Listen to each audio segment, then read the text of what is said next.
Well, let's go over this one more time. Self respect leads to world peace. What is world peace? World peace is defined as an ideal state of harmony and nonviolence among all nations and people. I'm a people. World peace includes me. You are a people. World peace includes you. We all live in nations. It includes everybody. Self respect is source, practice, and application of awareness, appreciation, healthy curiosity, and the competence of being oneself. Source is the origin, beginning, or supplier of something, whether it is information, a physical object, or a cause. Practice is the act of performing an activity or skill repeatedly to improve proficiency or to make it a habit.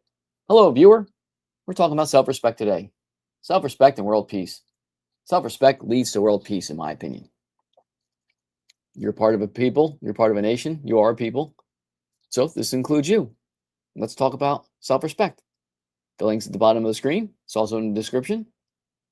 But I'll continue. So awareness. Awareness is a state of being conscious, perspective, or knowledgeable about surroundings, internal sensations, or specific information. Appreciation is acknowledging, understanding, or assessing the worth, quality, or significance of a person, object, or concept. Healthy is achieving a state of complete physical, mental, and social well-being. Curiosity is the eager desire to learn, investigate, and explore. Competence is the demonstrated ability, skill, knowledge, and behavior required to perform tasks or roles effectively to an expected standard. Being refers to the state of existence, a living creature. Self is the process by which an individual determines, evaluates, and expresses their own identity, worth, nature, and core values, distinct from social roles or external expectations. What is white self-respect bankruptcy?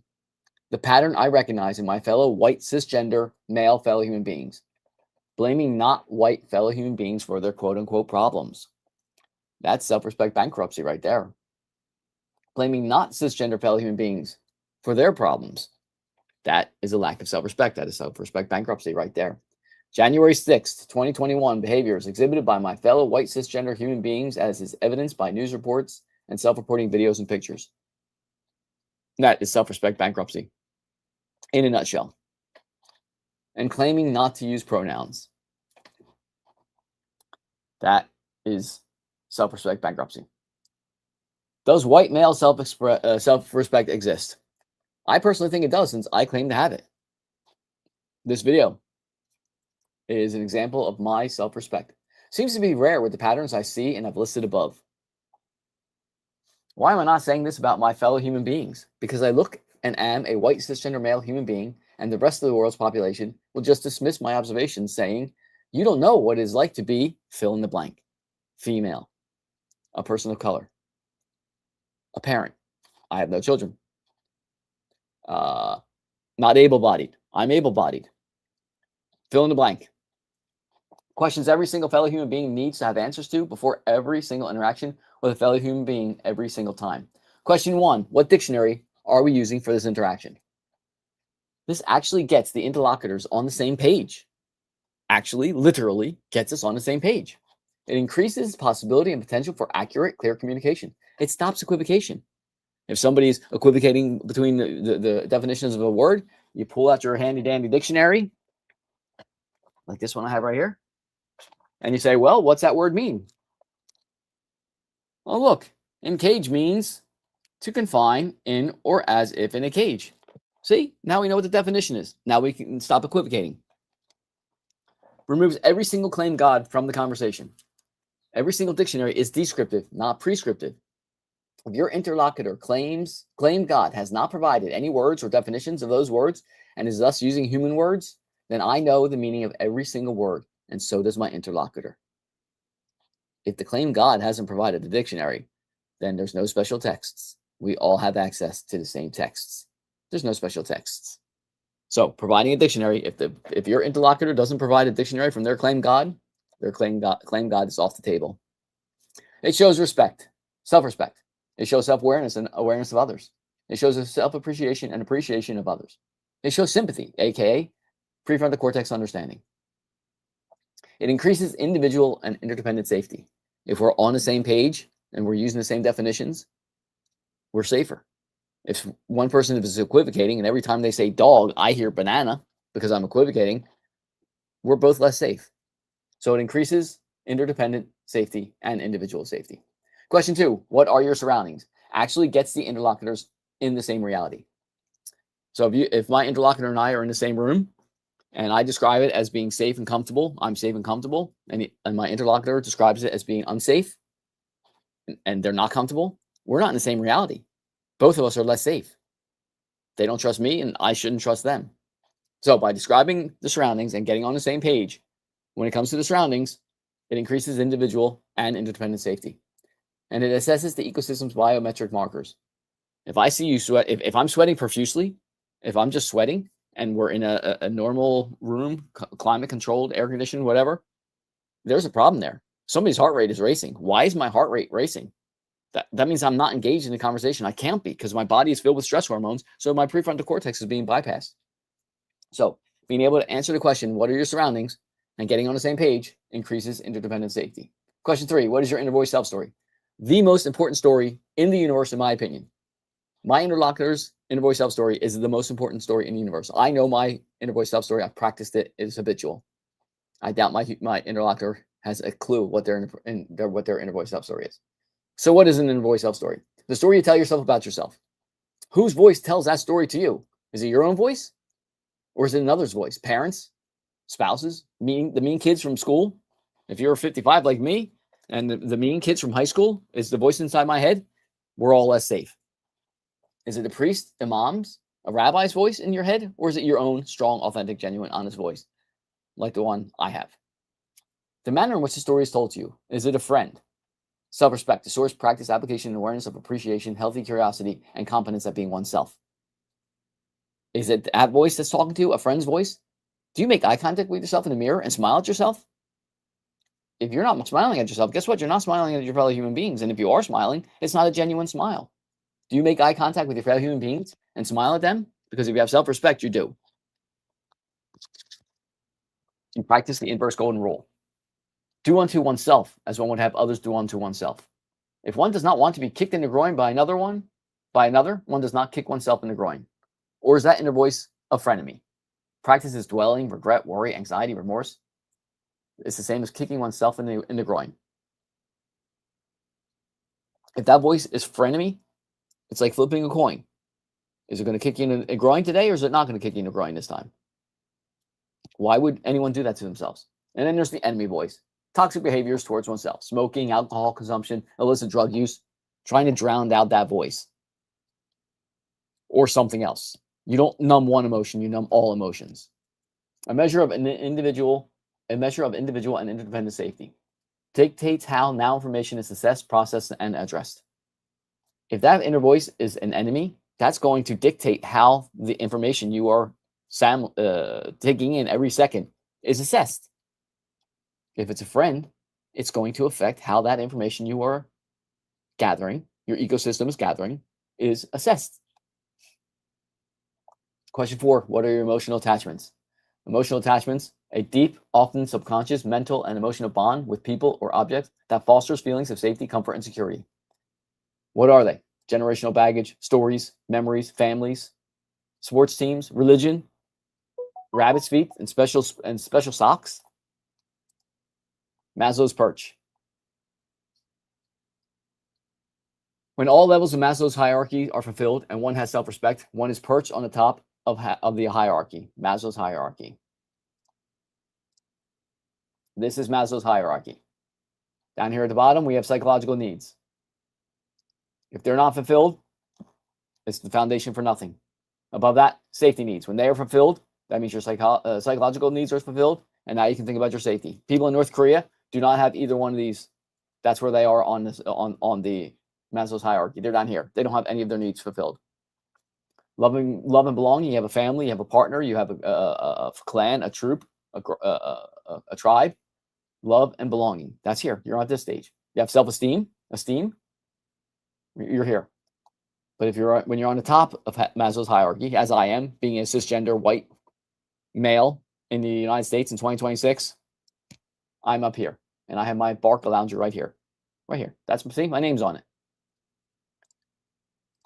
Are you here next to me? Is this you, viewer?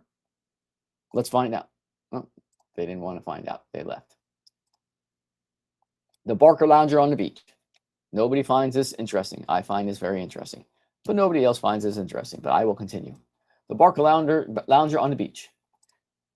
Envision the most comfortable Barker Lounger ever created. Now envision two such chairs. Hello, viewer. We were just talking about Maslow's hierarchy. That's me up here. Are you here? Here's the analogy. Envision the most comfortable Barker Lounger ever created. Now envision two such chairs lined up on the most beautiful beach in existence. I'm sitting in one, comfortable, relaxing, drinking a mock pina colada. I notice the other Barker Lounger is empty. Curious, I look at the beach around me. I see my fellow white, cisgender male human beings lying in the dry sand, shoving their faces into the sand and screaming, "Help me, I'm drowning."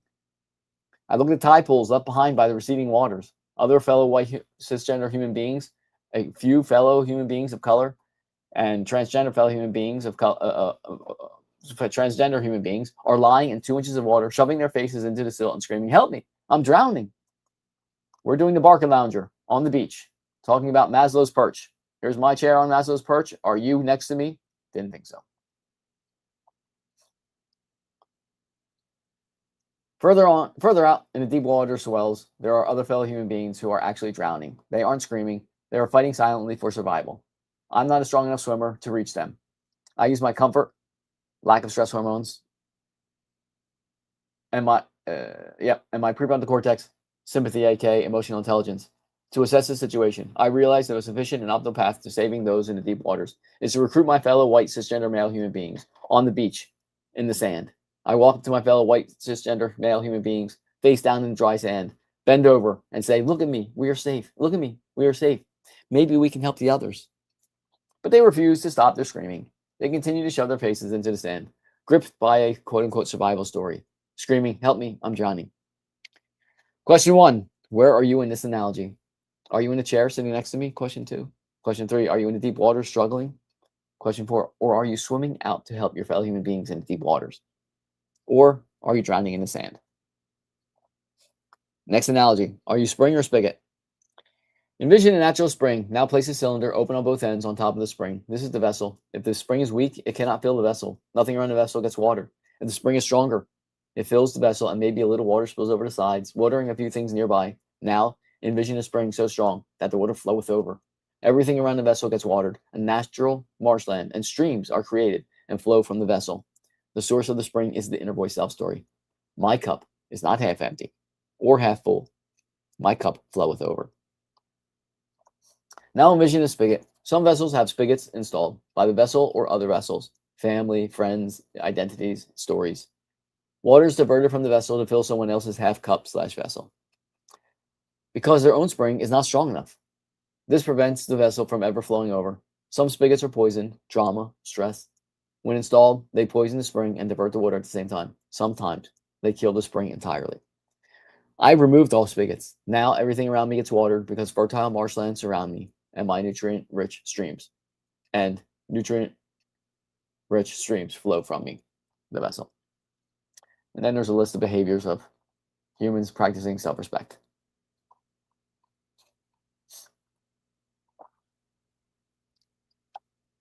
A couple people looked, but they weren't interested in joining. They weren't interested in hearing the end of the talk. They don't care about self-respect. They don't care about world peace. They don't find these things interesting. Rage bait is more interesting. Debate, Phil Bros are more interesting. What are you going to do? All you can do is keep trying.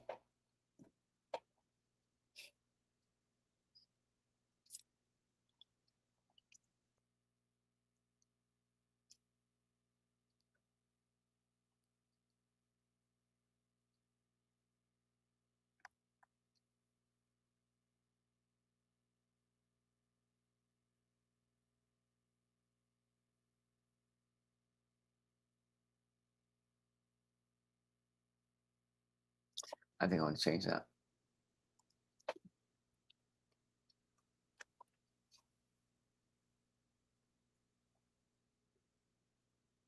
Yeah, it's gotta be leads to.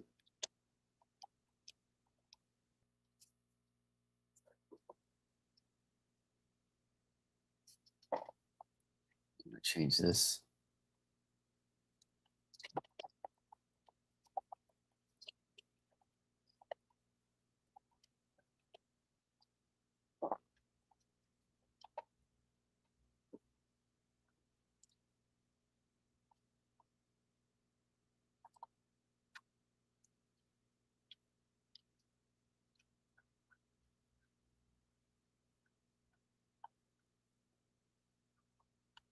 Mm.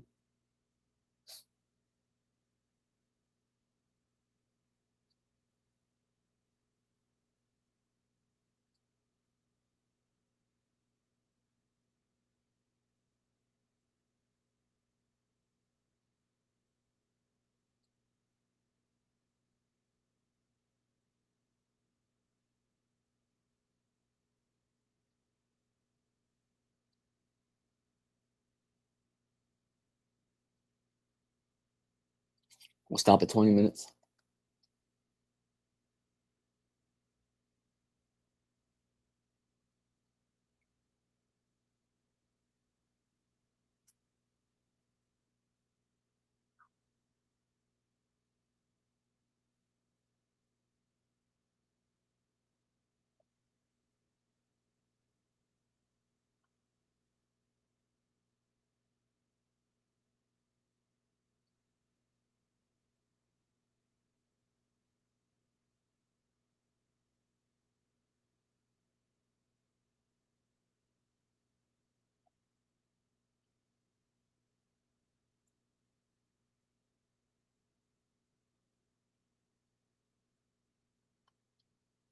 Maybe it should be.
Thanks for stopping by.